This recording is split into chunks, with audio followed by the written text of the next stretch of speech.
এটা হচ্ছে মূলত সন্দেহ সমকামিতায়। ইসলামে কি এটা নিষিদ্ধ এবং কেন তাহলে? কারণ আমার মত, গত 5 বছরে আমি অনেক সমকামীর সঙ্গে থেকেছি। এটা হচ্ছে, আমি বলছি, তাদের অনুভূতি আছে যা তাদের সমলিঙ্গের জন্য, অথবা যাই হোক না কেন, এটা খুবই সত্যি।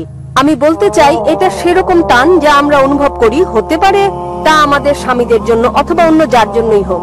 যদি এটা ভুল হয় তাহলে কেন ভুল? বোন প্রশ্ন করলেন যে সমকামিতার ব্যাপারে কি বলে ইসলাম, এবং যদি এটা ভুল হয় তাহলে কেন এটা ভুল।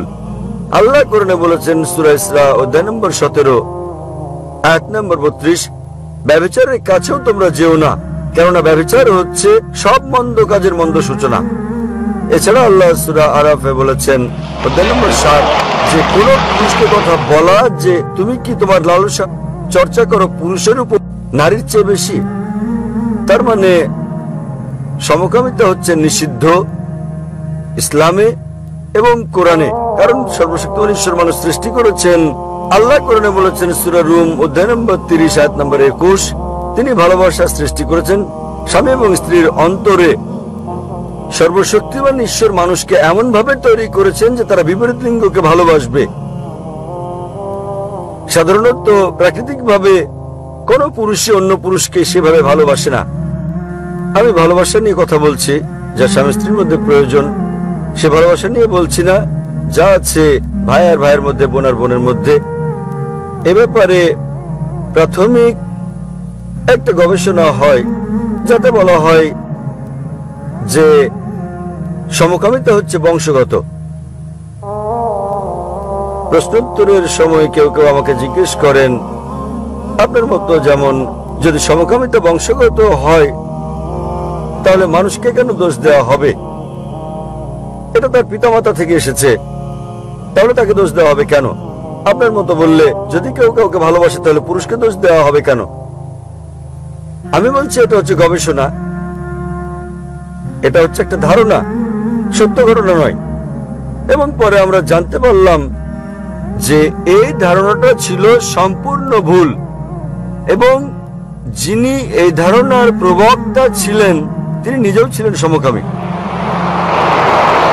তাহলে সমকামিতা বংশগত নয়, এটা গড়ে ওঠে। বর্তমান বিজ্ঞান আমাদের বলে কিভাবে সমকামীরা গড়ে ওঠে।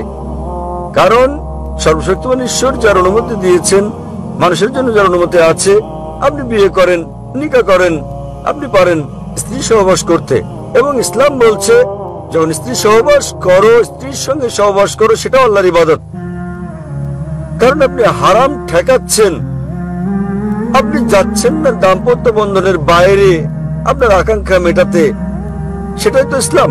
আজ বিজ্ঞান আমাদের বলছে, আজ গবেষণা আমাদের বলছে যে সেসব লোক যাদের দাম্পত্য সম্পর্কের বাইরেও অনেক জীবন সঙ্গী রয়েছে, তাদের সঙ্গে তুলনায় যাদের কেবলমাত্র আছে স্বামী এবং স্ত্রীর মধ্যে সম্পর্ক, তারা উপভোগ করে যৌন মিলন অন্যদের তুলনায় অনেক বেশি ভালো। এবং আজকাল যা ঘটছে, যখন আপনি এসব নিয়ে ক্লান্ত হয়ে পড়েন, আপনি পাশ্চাত্য দেশে যান, সেখানে রক্ষিত রয়েছে 5, 10, 20 কোনো সমস্যা নেই। আপনি শুরু করেন এরপর অস্বাভাবিক কাজ করতে।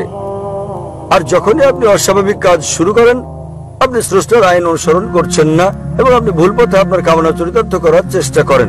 যখন আপনি ভুল পথে চলতে থাকেন, তখন আপনি যেতে থাকেন বাইরের দিকে অস্বাভাবিকতায়, এবং এভাবেই এক ব্যক্তি সমকামী হয়ে যায়। এটা বংশগত নয়, কারণ আপনি সীমার বাইরে চলে যান, যে সীমা দিয়েছেন সর্বশক্তিমান ঈশ্বর আপনাকে। আপনি অন্য জিনিস চেষ্টা করেন, আপনি অস্বাভাবিক জিনিস চেষ্টা করেন, এবং শেষ পর্যন্ত আপনি উপনীত হন এমন পর্যায়ে যা আপনি আর কখনো বিপরীত লিঙ্গের সঙ্গে মিলন উপভোগ করেন না, তাই আপনি সমলিঙ্গের সঙ্গে যৌনাচার করেন। তাহলে বোন, এখানে তারা সর্বশক্তিমান ঈশ্বরের আইন ভঙ্গ করে এবং তারা অস্বাভাবিক কাজ করে, আর এভাবেই তারা মানসিকভাবে পরিণত হয় সমকামীতে। তাহলে স্বাভাবিকভাবে সর্বশক্তিমান ঈশ্বরের আইন ভঙ্গ করা সম্পূর্ণ ভুল, এবং এভাবেই একজন মানুষ হয়ে পড়ে সমকামী। তাই তাদেরকে বিশ্বাস করতে হবে যে ইসলাম সমকামিতা নিষেধ করে, এমনকি খ্রিস্ট ধর্ম সমকামিতা নিষেধ করে। বেশিরভাগ ধর্মই সমকামিতার বিরুদ্ধে। এবং পাশ্চাত্যের দেশেও বলা হচ্ছে গণতন্ত্রের কারণে বেশিরভাগ লোক যা বলে তাই জয়ী হয়ে যায়, সংখ্যাগরিষ্ঠতার জয় হয়। ইসলামে সংখ্যাগরিষ্ঠতা জয়ী হয় না, হক জয়ী হয়, সত্যের জয় হয়। আমার মনে পড়ে 1996 সালে যখন আমি কানাডায় গিয়েছিলাম, প্রথমবারের মতো লেকচার দিতে গিয়েছিলাম, কাগজের প্রথম পৃষ্ঠায় দেখলাম একজন পুরুষ আরেকজন পুরুষকে চুমু খাচ্ছে। এক পুরুষ আরেক পুরুষকে চুমু খাচ্ছে এবং বলছে তারা পরস্পরকে বিয়ে করেছে। বর্তমান পাশ্চাত্যে যদি আমি সমকামিতার বিপক্ষে বলি সেটা অপরাধ হয়ে যাবে, সেটা অপরাধ।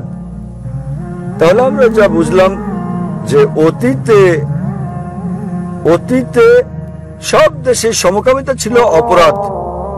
পরে পাশ্চাত্যের কিছু দেশে, কানাডার মতো, এর প্রতি আইন অনুমোদন করা হয়। আজকাল বেশিরভাগ পশ্চিমা দেশে সমকামিতা হচ্ছে বৈধ। এমনকি ইন্ডিয়ার মতো একটা দেশ, যে দেশ থেকে আমি এসেছি, তারাও ভাবছে এটাকে বৈধতা দেওয়ার কথা। তাহলে আমরা যা বুঝি, যা সত্য তা সত্যই, সংখ্যাগরিষ্ঠতা জয়ী হয় না, যা ভুল তা ভুল। এবং ইসলামে আর বিশ্বের প্রধান বেশিরভাগ ধর্মেই সমকামিতা হচ্ছে একটা পাপ, একটা অপরাধ। এটা আপনাকে জান্নাতে নিয়ে যাবে না, জাহান্নামে নিয়ে যাবে। আশা করি বোন উত্তরটা পেয়েছেন। سبيل الدموع سبيل مريح تنهد يا صاحي